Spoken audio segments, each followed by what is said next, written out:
दोस्तों नमस्कार। आज की कथा है बूढ़े गध की 3 बातें। तो आइए कथा की तरफ चलते हैं एक रोचक कथा के साथ। पुराणों और लोक कथाओं में ऐसे कई प्राणी मिलते हैं जो सामान्य प्रतीत होते हैं, परंतु उनके भीतर अनुभव, तप और दिव्य दृष्टि की गहराई छिपी होती है। आज की यह कथा भी एक ऐसे ही वृद्ध गिद्ध की है जिसने अपने अनुभव से 3 ऐसी बातें बताई जो एक संपूर्ण राज्य और उसका भविष्य बदलने में सहायक बनी। ये कथा सतयुग की मानी जाती है, जब पशु पक्षी भी तप और साधना से ज्ञान प्राप्त करते थे। हिमालय के दक्षिणी क्षेत्र में एक विस्तृत वन था, नागवृक्ष वन। वहाँ हजारों वर्ष पुराना एक वट वृक्ष था जो न केवल विशाल था बल्कि उसकी शाखाओं पर सैकड़ों पक्षियों का बसेरा था। उसी वट वृक्ष की सबसे ऊपरी शाखा पर एक वृद्ध गिद्ध निवास करता था जिसका नाम था शिलांतर। शिलांतर कोई साधारण गिद्ध नहीं था। उसने हजारों वर्षों तक आकाश में उड़ान भरी थी, अनेकों राजाओं के उत्थान और पतन देखे थे और ऋषियों के सानिध्य में जीवन बिताया था। उसकी आँखों में तीव्र दृष्टि से साथ साथ ज्ञान का भी तेज था। वन के सभी प्राणी उसे सम्मान से तात कहते थे। उसी वन से कुछ ही दूरी पर एक समृद्ध राजा राज्य करता था। उसी वन से कुछ ही दूरी पर एक समृद्ध राज्य था, मालव देश। राजा वीरसेन वहाँ का शासक था, साहसी, न्यायप्रिय, परंतु अपने पुत्रों को लेकर चिंतित। राजकुमार युवराज रुद्रसेन तेजस्वी था, परंतु गर्वीला भी। शक्ति, वैभव और विजय में उसे अधिक रस था। नीति और धर्म की बातों को वो दीनता समझता था। एक दिन एक सभा में जब एक वृद्ध मंत्री ने कहा, राजकुमार को कुछ समय गुरुकुल में बिताना चाहिए ताकि वो अनुभव और विनम्रता पा सके, तो रुद्रसेन क्रोधित हो गया। मैं जन्म से राजा हूँ, ज्ञान मुझे झुककर नहीं उठकर मिलेगा। राजा वीरसेन को यह सुनकर गहरी चिंता हुई। उसने अपने मंत्री समुद्र बुद्धि से परामर्श किया। मंत्री ने कहा, राजन, यदि आप अनुमति दें तो मैं उसे एक यात्रा पर भेजूं जहां वह स्वयं कुछ ऐसा देखे और सीखे जो उसे जीवन की सच्चाई से परिचित कराए। राजा सहमत हुआ। रुद्रसेन को यह यात्रा एक शिकार के बहाने आरंभ कराई गई। समुद्र बुद्धि ने उसका मार्ग इस प्रकार तय किया कि वो नागवृक्ष वन में पहुँचे। वहाँ रुद्रसेन ने देखा कि सभी पक्षी एक वृक्ष के चारों ओर एकत्र हैं और मधुर स्वर में कह रहे हैं, तात शिलांतर बोलेंगे, तात की 3 बातें सुनो। रुद्रसेन उत्सुकतावश वहाँ रुका। वृद्ध गिद्ध ने अपनी गहरी आवाज़ में कहा, एक बार की बात है, एक सिंह शिकार पर निकला। उसे दूर से एक हिरण दिखाई दिया। वो दौड़ा, छलांग लगाई और उसे दबोच लिया, पर जैसे ही उसने काटा, मुंह से धूल निकली। वो हिरण एक मिट्टी की मूर्ति थी जो किसी तांत्रिक ने रखी थी। क्रोध में आकर सिंह ने वापस लौटकर अपने पूरे मार्ग को तहस नहस कर डाला, परंतु वो नहीं समझ पाया कि जो दिखता है वो हमेशा सत्य नहीं होता। इस भ्रम में रहना कि जो हमारी आंखें देखती हैं वही अंतिम सत्य है, यह आत्मविश्वास का मार्ग है, यह आत्मविनाश का मार्ग है। रुद्रसेन को यह बात कुछ अजीब लगी।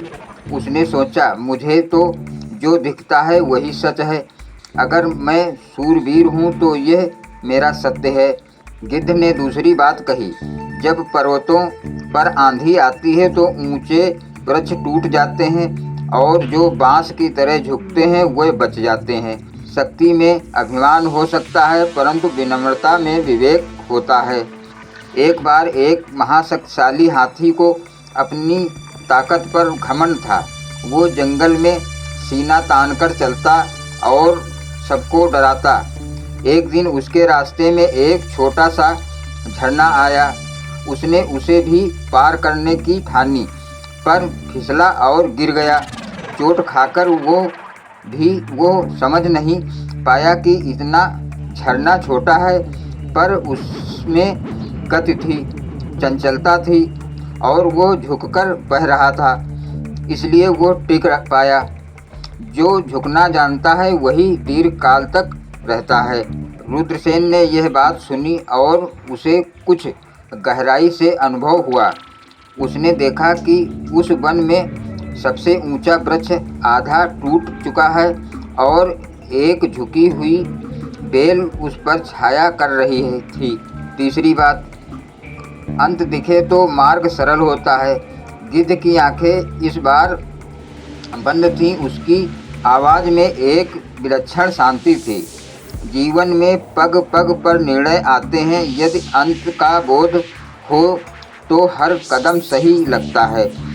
एक बार एक शिकारी ने एक चिड़िया को पकड़ा और पिंजरे में रखा। चिड़िया ने पिंजरे में बैठकर सोचा, यह तो अच्छा है, दाना पानी है, शिकारियों से सुरक्षा है।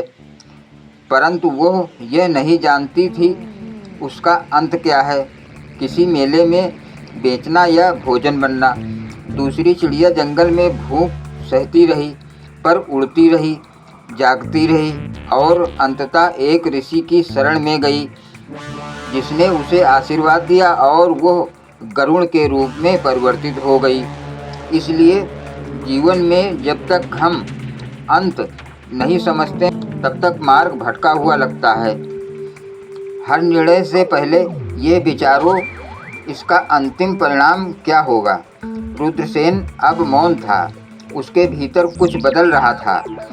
रात्रि का संवाद। रात को रुद्रसेन वहीं रुका। उसने शिलांतर से अकेले में पूछा, तात, आप यह ज्ञान पक्षियों को क्यों दे रहे हैं?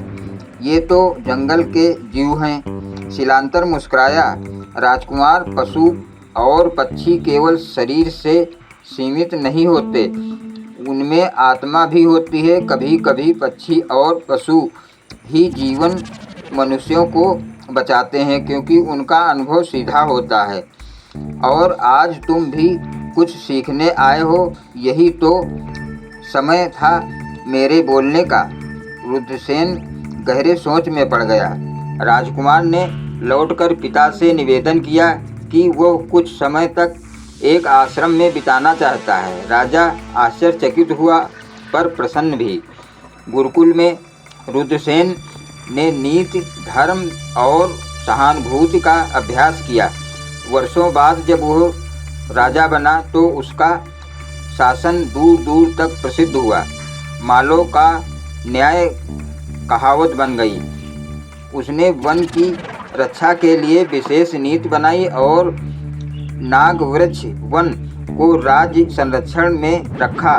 तात, शिलांतर की समृद्धि में वहाँ एक शिला स्थापित की गई, जिसमें 3 बातें खुदी थी। जो दिखता है वही सत्य नहीं होता, जो झुकता है वही टिकता है, अंत दिखे तो मार्ग सरल होता है। शिलांतर का देहांत उसी वृक्ष पर शांत भाव से हुआ। जब उसने देखा कि रुद्रसेन अब एक ज्ञानी राजा बन चुका है। उसके निधन पर वन के सभी पक्षियों ने 3 दिनों तक उड़ान नहीं भरी। आज भी जब वृक्षों पर कोई बूढ़ा गिद्ध बैठा दिखाई देता है तो बुजुर्ग लोग बच्चों से कहते हैं, शायद यह शिलांतर की आत्मा है जो आज भी किसी भटके हुए को 3 बातें समझाने आई है। दोस्तों, इस कहानी से शिक्षा यह मिलती है, ये कथा केवल एक गिद्ध की नहीं बल्कि अनुभव की है। ज्ञान केवल किताबों में नहीं, प्रकृति में भी होता है और कभी कभी सबसे अधिक ज्ञान वहाँ से आता है जहाँ हम आखिरी तक को समझ पाते हैं। धन्यवाद दोस्तों।